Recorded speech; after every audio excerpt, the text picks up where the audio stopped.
రాష్ట్ర ముఖ్యమంత్రి రేవంత్ రెడ్డి గారు తెలంగాణ రాష్ట్రం అప్పుల పాలైపోయింది, తెలంగాణ పేరు చెప్తే ఎవరు నమ్మతలేరు అని చెప్పి రేవంత్ రెడ్డి గారు వాళ్ళ మంత్రులు మాట్లాడుతూ ఉన్నారు. గతంలో కూడా హరీష్ రావు గారు ఫైనాన్స్ మినిస్టర్గా ఒక స్పష్టత ఇచ్చింది. 4,25,000 కోట్లు మేము అప్పు తీసుకొచ్చినాము, దాని కింద మేము కాళేశ్వరం లాంటి రిజర్వాయర్ను కంప్లీట్ చేసినాము. అదేవిధంగా సీతారామల ఎత్తిపోతల, ఎస్ఎల్బిసి, పెండింగ్ ప్రాజెక్టు, కెనాల్స్, టర్నల్స్, పంపు సెట్లు, ఇరిగేషన్ మీద పెద్ద ఎత్తున ఇన్వెస్ట్మెంట్ చేసినాము. ల్యాండ్ ఎక్విజిషన్, ఇట్లా చాలా రకాలుగా ఇన్వెస్ట్మెంట్ చేసినాము. అదే కాకుండా మిషన్ కాకతీయ కూడా చేసినాం, ఇలా మిషన్ భగీరథ కూడా చేసినాం.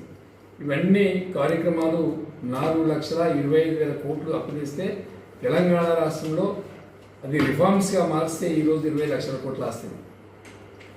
4,25,000 కోట్లు ఇన్వెస్ట్మెంట్ తెలంగాణ రాష్ట్రంలో కేసీఆర్ గారు చేస్తే 10 సంవత్సరాల కాలంలో అది 20 లక్షల కోట్ల ఆస్తిగా రిఫార్మ్స్ క్రియేట్ అయింది.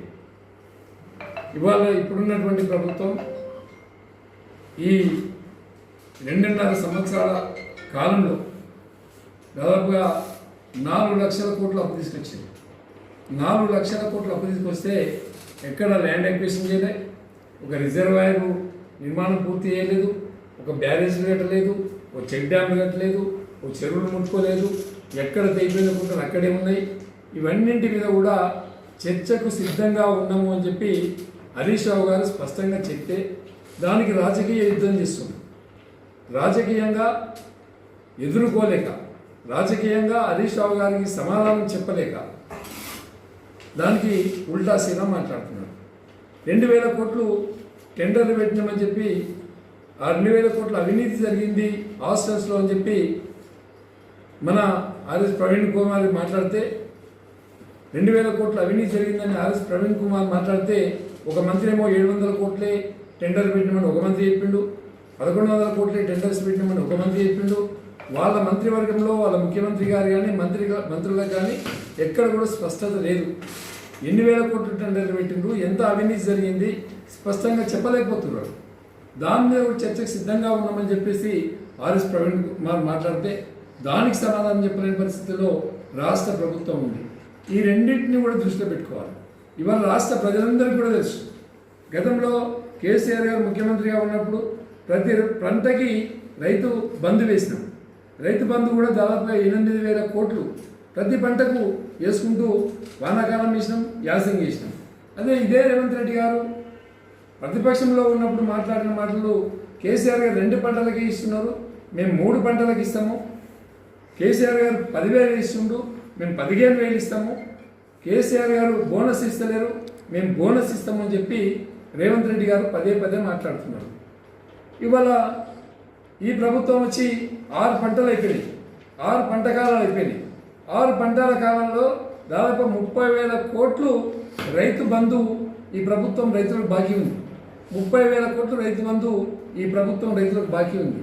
అదే కాకుండా కేసీఆర్ గారు ముఖ్యమంత్రిగా ఉన్నప్పుడు ఏ రైతైనా చనిపోతే వెంటనే 5 లక్షల రూపాయలు వాళ్ళ దినవారం నెలకు ముందుకు 12వ రోజు కాకముందుకు వాళ్ళ భార్య ఉంటే భార్య అకౌంట్లో, భర్త ఉంటే భర్త అకౌంట్లో డబ్బులు పడినటువంటి సందర్భాలు. ఇవాళ రాష్ట్రంలో దాదాపు 8,000 మందికి 5 మాసాలుగా రైతు ప్రీమియం చెల్లించకపోవడం వల్ల చనిపోయినటువంటి రైతుకు రైతు బీమా కూడా రావట్లేదు. ఇవన్నీ దృష్టిలో పెట్టుకొని ఇవాళ ఈ ప్రభుత్వం అట్టర్లీ ఫ్లాప్ అయిందని ప్రజలు అంటున్నారు, ప్రభుత్వం ప్రతిపక్షాలు అంటున్నాయి, రైతులు అంటున్నారు, యువకులు అంటున్నారు. అన్ని విధాలా అటు ఉద్యోగాలు ఇచ్చుట్లో ఫెయిల్ అయిపోయినారు, రైతులు కాపాడడంలో ఫెయిల్ అయిపోయినారు, ఇక్కడ ఇండస్ట్రియల్ ముందు చెప్పినటువంటి మాటలు చెప్పడంలో ఫెయిల్ అయిపోయినారు. ఎక్కడ పట్టణంలో 55 మంది చనిపోతే స్వయంగా ముఖ్యమంత్రి గారే ఒక్కొక్కరికి 5 కోట్ల రూపాయలు ఇస్తామని చెప్పి మాట్లాడారు. మరి అది కూడా ఇప్పటివరకు 5 లక్షల రూపాయలు కూడా ఇవ్వలేదు. నిన్న కూడా హరీష్ రావు గారు మాట్లాడేది ఎక్కడ కూడా ప్రతిపక్షం మాట్లాడుతూ ఉంటే, వాస్తవాలు చెప్తూ ఉంటే ప్రభుత్వానికి దాన్ని జీర్ణించుకోలేక ప్రతిపక్షం మీద పడి నోటికి వచ్చినట్టు మాట్లాడుతుంది. అధికారం కాపాడుకోవడానికి ప్రతిపక్షాల మీద పడి ప్రతిపక్షాల మీద దాడి చేసే ప్రయత్నం జరుగుతూ ఉంది. మరి గోలుసులను పెట్టుకొని పోలీసులు అడ్డం పెట్టి అరెస్ట్ చేసినంత మాత్రాన ప్రజలకు వాస్తవాలన్నీ తెలుసు. ఇలా కేటీఆర్ గారు మాట్లాడుతున్నా వాస్తవాలు, లేకపోతే హరీష్ రావు గారు మాట్లాడేది వాస్తవాలు, ప్రవీణ్ కుమార్ మాట్లాడేది వాస్తవాలు. ఇంకా సుమన్ తీసుకుపోయి జైల్లో పెట్టిండు. ఎందుకోసం పెట్టిండ్రు? ఎందుకోసం పెట్టాల్సిన అవసరం ఏముంది అంటే విద్యార్థులకు ఫీజు రీయింబర్స్మెంట్ మీద మన గెల్లి శ్రీనివాస్ మాట్లాడితే వాళ్ళని తీసుకుపోయి అరెస్ట్ చేస్తూ ఉన్నారు. ఈ రాష్ట్రంలో ఎక్కడ చూసినా అలజడి, ఎక్కడ చూసినా కూడా కొట్లాటలు, ఎక్కడ చూసినా ధర్నాలు, ఇవి స్పష్టంగా కనిపిస్తున్నాయి. రాష్ట్ర ప్రభుత్వం ఇప్పటికైనా మేల్కొని వాళ్ళు ఇచ్చినటువంటి 6 గ్యారెంటీలు ఎక్కడ పోయాయి, 420 హామీలు ఎక్కడ పోయాయి, వీటి మీద మాట్లాడకుండా అధికారం కోసం రాబందుల్లాగా అధికారాన్ని దాపెట్టుకొని అధికారాన్ని అడ్డు పెట్టుకొని రాబందుల మాదిరిగా రాష్ట్రంలో 1 కోటి ఎకరాలను ప్రొబిటరీ లిస్ట్లో పెట్టుకుంటారు. ప్రొబిటరీ లిస్ట్ అంటే 22లో లేకుండా చేసి ప్రొబిటరీలో పెట్టేస్తారు, 22A పెట్టేస్తారు. కాబట్టి దానివల్ల ఏమైందంటే వాస్తవంగా కూడా రైతులు ఎవరైతే పట్టా భూమి ఉండి, ఎవరైతే పట్టా కాలంలో ఉండి, వాళ్ళకి ఆస్తులో ఉండి, కబ్జాలో ఉండి ఎంజాయ్మెంట్ చేసే భూముల్ని కూడా ప్రొబిటరీ లిస్ట్లో పెట్టారు. ప్రొబిటరీలోకి బయటకు వెళ్ళాలంటే లంచాలు ఇవ్వాలంటే care of address Revanth Reddy గారు. రేవంత్ రెడ్డి గారి ఇంటికి పోయి వాళ్ళ బ్రదర్ తిరుపతి రెడ్డి గారితో మాట్లాడుకోవాలి, ఎకరానికి ఇంత ఇస్తామని చెప్పుకోవాలి. ఇవన్నీ చెప్పి ఎక్కడికెక్కడ ముడుకులు ముట్టిన తర్వాతనే ప్రొబిటరీలోకి వెళ్ళి ఆ లిస్టు బయటకు వచ్చే ప్రయత్నం జరుగుతూ ఉంది. ఎక్కడ చూసినా అవినీతి, భూ కబ్జాలు, అదేవిధంగా బెదిరింపులు, అదేవిధంగా దీన్ని మన హైడ్రా పెట్టి కూడా ఇలా హైదరాబాద్లో బిల్డర్లు నెత్తి నూనె ముట్టుకుంటారు. కనీసం పర్మిషన్ కావాలంటే కూడా దాదాపుగా 1,00,000 స్క్వేర్ ఫీట్ ఉందంటే 1 స్క్వేర్ ఫీట్కి 150 రూపాయల లెక్క వసూలు చేస్తూ ఉన్నారు. అంటే ఎక్కడ చూసినా కూడా అవినీతి కనిపిస్తూ ఉంది. ఏ ఆఫీస్ పోయినా కూడా డబ్బులు లేకుండా ఫైల్ ఎదుగుతలేవు.